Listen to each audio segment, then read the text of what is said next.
Yo les postes, victoire du Paris Saint-Germain, 1-0 ce soir face à l'Olympique de Marseille. Le Paris Saint-Germain qui reste leader du championnat, qui reste invaincu. On a vu des choses intéressantes pendant ce match. Le but de Neymar qui nous a un petit peu délivré. Après une très belle entame avec 3 occasions, le PSG aurait pu mener 3-0 dès les 5 premières minutes. On a vu plus d'occasions dans les 5 premières minutes que sur les 4 derniers matchs. Donc tu te dis ça y est, on est reparti comme en début de saison. Mais voilà, ça a duré que 10 minutes. Et après c'est vrai que de la 10e minute au but de Neymar, on a été mis assez en difficulté. Et ce soir j'ai vu un Paris Saint-Germain, très clairement une équipe de contre. Voilà, très clairement. Il y a eu des séquences assez intéressantes. On a vu un Neymar au four et au moulin qui a été buteur. On a fait une très bonne entame. Je pense que les Marseillais ne s'attendaient pas à cette entame de match fulgurante du Paris Saint-Germain. On a eu beaucoup d'occasions en première mi-temps. Mais bon, c'est une équipe, quand même, Paris, qui est un petit peu coupée en deux. Voilà. Ça manque d'agressivité par moment, très clairement. Beaucoup trop de pertes de balles. Beaucoup trop de déchets techniques. Beaucoup trop de ralentissement de jeu. Et ça, ce n'est pas possible. Alors très clairement, au bout de 5 minutes, tu aurais pu mener 3-0. Paolo Lopez a arrêté 3 arrêts. Mbappé, Hakimi, Neymar auraient pu être buteurs. Que dire du coup franc sur la barre de Messi. Messi qui tape pour la 14e fois sur le poteau depuis qu'il est au Paris Saint-Germain. Messi, ça fait même pas 1 an et demi qu'il est à Paris, déjà 14 poteaux. Imagine ces 14 poteaux se transforment en 14 buts. Ce n'est plus les mêmes stats. Donc très clairement, ce soir, on a vu un beau match. Voilà, on va pas se mentir, on a vu un très beau match par rapport aux purges qu'on a vu ces dernières semaines, mais on est quand même très loin des matchs et des copies qu'on a rendues au mois de septembre et au mois d'août, très clairement, surtout au mois d'août, où très clairement on gagnait facilement, on gagnait avec beaucoup de buts d'écart, des 7-1 à Lille, des 5-2 contre Montpellier, des 5-0 contre Clermont, des 4-0 contre Nantes, des 3-0 contre Toulouse. Et depuis ce match contre la Juve, c'est vrai qu'on est beaucoup moins impressionnant offensivement, défensivement, au milieu de terrain, mais bon, voilà. Alors la première mi-temps, bon, franchement, des séquences intéressantes. Une équipe de contre. Si Galtier veut jouer en contre, il a qu'à le dire, mais il le dira pas. Première fois de la saison que tu joues à 4 derrière et 3 au milieu de terrain. Défensivement, ça t'a rendu plus solide. Au milieu de terrain, tu as récupéré beaucoup plus de ballons. Il y a eu la blessure de Danilo Pereira et ça, c'est une mauvaise nouvelle. Après, voilà, je pensais qu'il y avait un problème déjà dès le début du match. Il était en difficulté, Danilo. Et voilà, ischio-jambier, il y en a pour 3 semaines minimum. Il rejoint à l'infirmerie Presnel Kipembe et Sergio Ramos, qui est suspendu. Donc ça veut dire que pour le prochain match, tu seras privé de Ramos, tu seras privé de Kipembe et tu seras privé de Danilo Pereira au poste de défense centrale. Donc je pense que Galtier va continuer à jouer à 4 derrière. Je pense que Marquinhos et Mukiele seront titulaires en défense centrale contre Ajaccio et que Hakimi sera à droite et Bernat à gauche. Mais bon, pour revenir sur le match, une équipe pour moi trop stéréotypée, complètement coupée en deux par moment. Je pense très clairement que le PSG doit montrer mieux. Fabien Ruiz a beaucoup apporté au milieu de terrain avec Vitinha. Je les ai trouvés assez impressionnants. Moi, Vitinha, franchement, c'est pas loin d'être mon joueur préféré du PSG. Franchement, c'est la top recrue de cet été. Le mercato a été quand même assez raté. Mais j'ai envie de te dire que Fabien Ruiz a fait un très bon match. Et je pense que Fabien Ruiz va beaucoup apporter dans cette équipe. J'ai envie de revoir Fabien Ruiz titulaire. Parce que honnêtement, Fabien Ruiz, dans les récupérations de balles, dans la défense debout, dans les tirs de loin, très clairement, il apporte quelque chose que d'autres n'apportaient pas avant lui. Donc je veux revoir Fabien Ruiz. Pour reparler de la défense centrale, bon, Mukiele est en grande difficulté. Voilà, Mukiele n'arrive pas très clairement à rentrer dans ses matchs, à commencer à s'imposer. Et ça, c'est un réel problème. Bon, quoi qu'il en soit, c'est 3 points très importants. Ça te permet de rester leader et surtout de rester invaincu. Invaincu, toute compétition confondue. On a vu que Manchester City est tombé. Il ne reste plus que le Real, Paris, et je crois qu'il reste Benfica et Naples invaincus si je ne me trompe pas. Donc 3 points très importants. Neymar, buteur, des situations très intéressantes en contre-attaque et au niveau du pressing. Ruiz, Vitinha, Marco Verratti, très intéressant. J'ai envie de le revoir très vite. Vitinha, franchement, pour moi, l'homme du match, j'hésite entre Neymar et Vitinha. Pourquoi ? Parce que Vitinha, il arrive à récupérer un nombre de ballons incalculable. Vitinha, on n'en parle pas assez. On parle toujours de Mbappé, Verratti, Neymar, Messi. Mais franchement, Vitinha, il est au top niveau depuis le début de saison. Je ne sais même pas s'il a raté un match, à part peut-être le match contre Reims, il n'a pas raté un match. Il y a un manque très clairement aussi de réalisme. Voilà, on rate trop d'occasions. Ce n'est pas possible. Tu ne peux pas gagner en Ligue des Champions si tu rates autant d'occasion. Il y a un manque d'efficacité devant le but. Il y a un manque de réalisme. On va parler de Mbappé.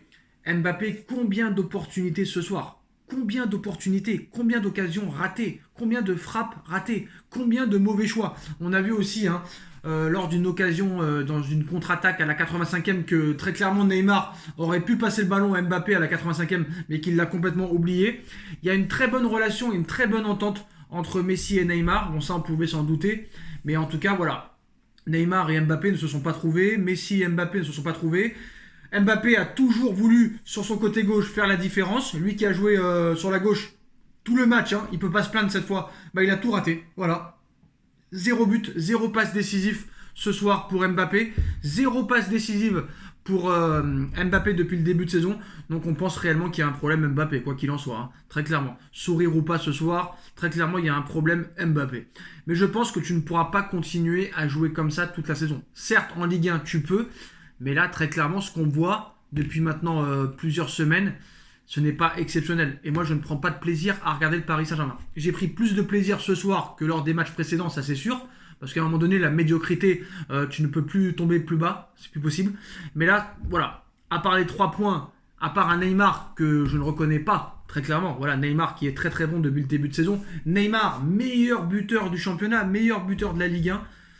Voilà, le Neymar qu'on voit cette saison, je ne pensais plus le revoir. Mais très clairement, voilà, il a été au four et au moulin, il a été partout, il défend, il attaque, il essaye de créer du jeu, il joue en meneur.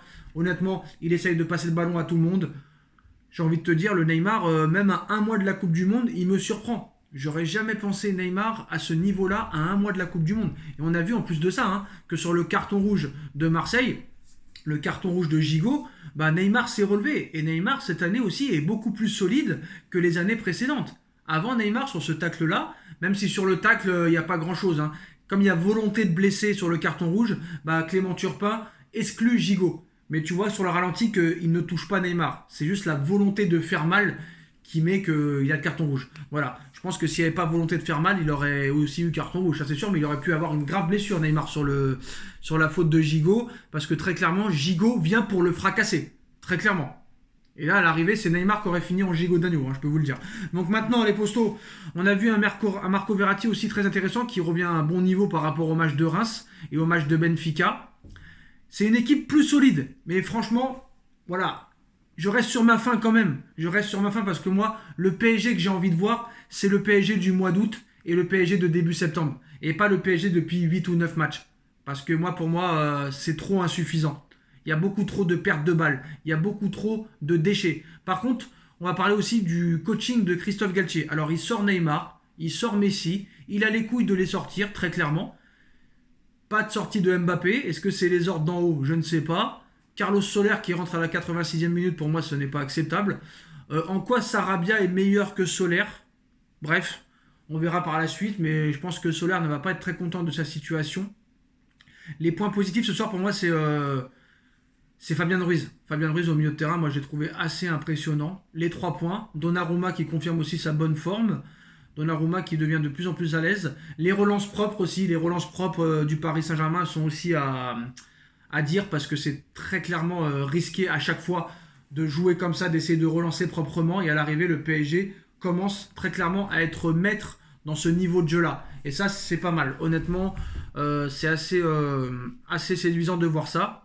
Mais très clairement, voilà. On a vu aussi une bonne équipe de Marseille qui n'a rien lâché. Mais je ne comprends pas, parce qu'à 10 contre 11, tu arrêtes complètement de jouer. À 10 contre 11, tu dois vouloir écraser l'adversaire. Vouloir, à chaque possession de balle, à chaque attaque, marquer des buts. Et malheureusement, le Paris Saint-Germain, dès qu'il marque, il se contente de garder le résultat. Alors que ça n'était pas le cas en début de saison, au mois d'août et au mois de septembre, au début septembre. Pourquoi le PSG a changé de philosophie de jeu comme ça, du jour au lendemain? Moi, je pense que la Coupe du Monde en est, on va dire, une définition. Voilà, très clairement, les mecs ne veulent pas aller au four et au moulin, aller se tuer sur le terrain peut-être, mais bon, voilà. J'ai trouvé un Messi aussi très intéressant dans les dribbles, dans les passes, dans les frappes. Messi a beaucoup tenté aussi, et ça, j'ai apprécié. Donc voilà, les joueurs restent un minimum professionnels. Il y a du mieux, mais c'est pas non plus la folie. Donc restons sur nos gardes, ayons du sang-froid Et on verra pour les prochains matchs. Mais bon, c'est sûr que contre Ajaccio, là, tu vas être attendu au tournant. Parce que Ajaccio, dernier de Ligue 1, t'as pas intérêt à te louper. Voilà les postos. Victoire du Paris Saint-Germain, 1-0 ce soir face à l'Olympique de Marseille. Le PSG reste invaincu et meilleure équipe de Ligue 1, meilleure équipe de France, ça c'est sûr et certain. Voilà les postos. Dites-nous en commentaire ce que vous en pensez. On like, on partage, on commente, on s'abonne et on se retrouve dans quelques minutes pour le débrief de Nono sur la chaîne Les Vidéos de Nono et Sacha. Tchuss.